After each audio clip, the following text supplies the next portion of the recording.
സുരേഷ് ഗോപി തിരുവനന്തപുരത്ത് നിന്നും യാത്ര തിരിച്ചിട്ടുണ്ട്. നരേന്ദ്രമോദിയുടെ നേരിട്ടുള്ള ക്ഷണപ്രകാരമാണ് സുരേഷ് ഗോപി യാത്ര തിരിച്ചിരിക്കുന്നത്. കേന്ദ്രമന്ത്രിയാകുമോ എന്നുള്ള കാര്യത്തിൽ ഔദ്യോഗിക അറിയിപ്പ് ലഭിക്കുന്നത് എപ്പോഴായിരിക്കും? എന്താണ് ഇതുമായി ബന്ധപ്പെട്ട ഏറ്റവും പുതിയ വിവരങ്ങൾ ലഭ്യമാകുന്നത്?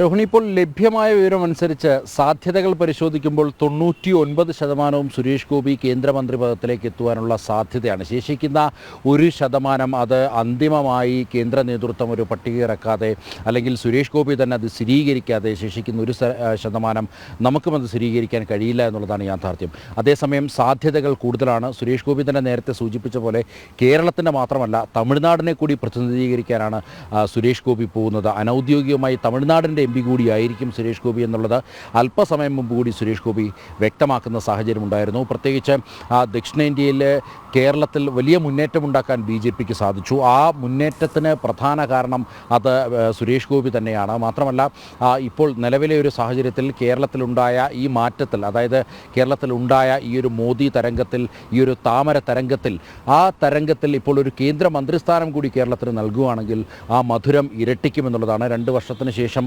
സംസ്ഥാന നിയമസഭാ തെരഞ്ഞെടുപ്പും അതേപോലെ തന്നെ തദ്ദേശ സ്ഥാപനങ്ങളിലേക്കുള്ള തെരഞ്ഞെടുപ്പ് വരാനിരിക്കുമ്പോൾ സ്വാഭാവികമായും കേരളത്തിൽ നിന്നുമുള്ള ഒരു കേന്ദ്രമന്ത്രി പദം അത് കേരളത്തിലെ പ്രവർത്തകർക്ക് കൂടുതൽ ഊർജ്ജം നൽകും.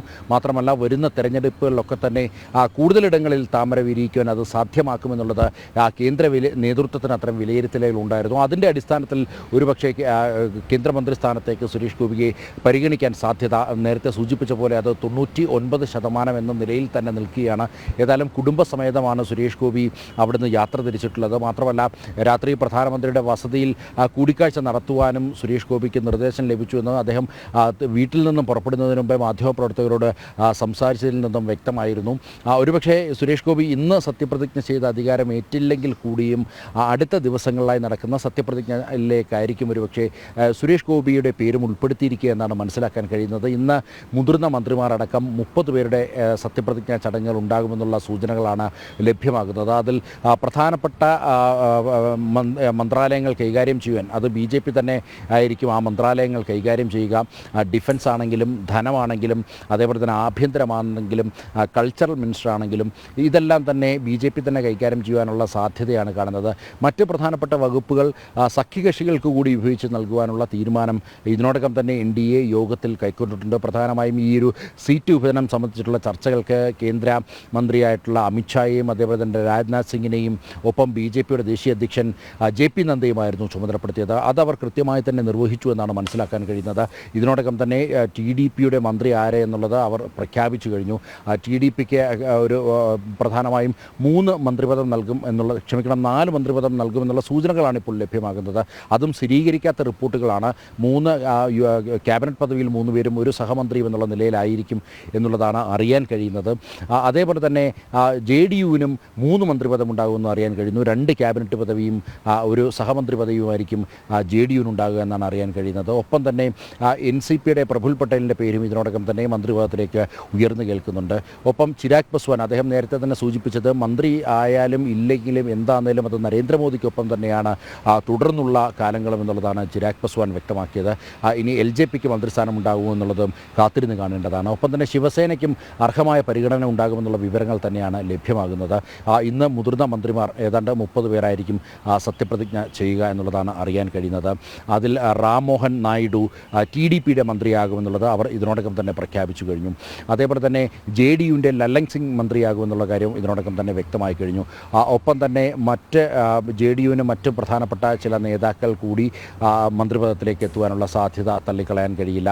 പ്രത്യേകിച്ച് രാംനാഥ് ടാഗോർ അടക്കമുള്ള നേതാക്കൾ ഒരുപക്ഷെ മന്ത്രിപദത്തിലേക്ക് എത്തുവാനുള്ള സാധ്യത തള്ളിക്കളയാൻ കഴിയില്ല എന്നുള്ളതാണ് യാഥാർത്ഥ്യം. ഏതായാലും കേന്ദ്ര നേതൃത്വത്തിനെ സംബന്ധിച്ചിടത്തോളം ഇതിനോടകം തന്നെ കൃത്യമായ പട്ടിക അവർ തയ്യാറാക്കി കഴിഞ്ഞു. അതേസമയം നമുക്കറിയാം 2014-ലും 2019-ലുമൊക്കെ തന്നെ വളരെ സസ്പെൻസ് നിറഞ്ഞ ഒരു കേന്ദ്ര മന്ത്രിമാരുടെ പട്ടികയായിരുന്നു നേതൃത്വം പുറത്തിറക്കിയത് എന്നുള്ളതാണ്. അന്ന് 2019-ലും അതേപോലെ തന്നെ 2014-ലുമൊക്കെ തന്നെ സംഘടനാ ചുമതലയിലേക്ക് വരുമെന്ന് കരുതിയവരൊക്കെ തന്നെ അതിൽ ചിലർക്ക് ക്യാബിനറ്റ് മന്ത്രിമാരാകുകയും അതേപോലെ തന്നെ ക്യാബിനറ്റ് മന്ത്രിമാരാകുമെന്ന് ഉറച്ചു വിശ്വസിച്ചിരുന്ന ചിലരൊക്കെ തന്നെ സംഘടനാ ചുമതലയിലേക്കും വരികയും അങ്ങനെ വളരെ സസ്പെൻസ് നിറഞ്ഞ ഒരു പട്ടികയായിരുന്നു 14-ലും 19-ലും ഉണ്ടായിരുന്നു. സ്വാഭാവികമായും 2024-ലേക്ക് കടക്കുമ്പോഴും അതേ ഒരു സസ്പെൻസ് BJPയുടെയും NDAയുടെയും നേതൃത്വം അത് നിലനിർത്തുമെന്നാണ് അറിയാൻ കഴിയുന്നത്. അപ്പോഴും ഈ സാധ്യതകളൊന്നും തന്നെ തള്ളിക്കളയാൻ കഴിയില്ല. പ്രത്യേകിച്ച് നമുക്ക് ആകാംക്ഷപൂർവ്വം മലയാളികൾ കാത്തിരിക്കുന്നത് സുരേഷ് ഗോപി കേന്ദ്രമന്ത്രിയാകുമോ, സുരേഷ് ഗോപിക്ക് ഏത് മന്ത്രാലയമാകും ലഭിക്കുക, അദ്ദേഹത്തിന് ക്യാബിനറ്റ് റാങ്ക് ലഭിക്കുമോ, അതോ അദ്ദേഹം സഹമന്ത്രിയായി തുടരുമോ തുടങ്ങിയ ചോദ്യങ്ങളൊക്കെ തന്നെ ഉയരുന്നുണ്ട്. നേരത്തെ തന്നെ സുരേഷ് ഗോപി അദ്ദേഹത്തിന് ഉണ്ടായേക്കാവുന്ന ചില ബുദ്ധിമുട്ടുകൾ, ഭാവിയിൽ ഉണ്ടായേക്കാവുന്ന ചില ബുദ്ധിമുട്ടുകൾ ഇതിനോടകം തന്നെ അദ്ദേഹം സൂചിപ്പിച്ചു കഴിഞ്ഞു. പ്രധാനമായും 4 വലിയ ചിത്രങ്ങളിൽ അദ്ദേഹം അഭിനയിക്കാമെന്നുള്ള ധാരണയിൽ എത്തിക്കഴിഞ്ഞു.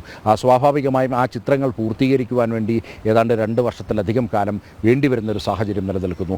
അങ്ങനെ പ്രധാനപ്പെട്ട ഏതെങ്കിലും ഒരു മന്ത്രാലയത്തിൻ്റെ ചുമതല സ്വാഭാവികമായും സുരേഷ് ഗോപിക്ക് നൽകിയാൽ അത് അദ്ദേഹത്തിൻ്റെ ഈ പ്രവർത്തനത്തെയും, മന്ത്രി എന്ന നിലയിലുള്ള പ്രവർത്തനത്തെയും സിനിമയിലുള്ള പ്രവർത്തനത്തെയും 2 മേഖലയും അത് കാര്യമായി ബാധിക്കുമെന്നുള്ളതിനാൽ സുരേഷ് ഗോപി ഇവിടെ എന്ത് നിലപാട് സ്വീകരിക്കുമെന്നുള്ളത് നിർണായകമാകും. അതേസമയം തന്നെ അദ്ദേഹം തിരുവനന്തപുരത്ത് നിന്ന് ഡൽഹിക്ക് എത്തുന്നതിന് മുമ്പ് തന്നെ അദ്ദേഹം വ്യക്തമാക്കിയത് പ്രധാനമന്ത്രി തന്നോട് എന്ത് നിർദ്ദേശിക്കുന്നുവോ അത് ഇരുകൈയും നീട്ടി സ്വീകരിക്കുമെന്നുള്ളതാണ്. അതിനൊരു മറുവാക്ക് പോലും പറയില്ല എന്നുള്ളത് തന്നെയാണ് സുരേഷ് ഗോപി വ്യക്തമാക്കിയത്. സ്വാഭാവികമായും പ്രധാനമന്ത്രിയെ ഏതെങ്കിലും ക്യാബിനറ്റ് പദവിയോടുകൂടിയുള്ള മന്ത്രിസ്ഥാനം ഏറ്റെടുക്കുവാൻ നിർദ്ദേശിച്ചാൽ ഒരുപക്ഷേ അത് സുരേഷ് ഗോപിക്ക് തള്ളിക്കളയാൻ കഴിയില്ല എന്നുള്ളതാണ് യാഥാർത്ഥ്യം. മാത്രമല്ല കേരളത്തിൽ നിന്നുമുള്ള BJP നേതൃത്വവും അത് ആഗ്രഹിക്കുന്നു എന്നുള്ളതും യാഥാർത്ഥ്യമാണ്.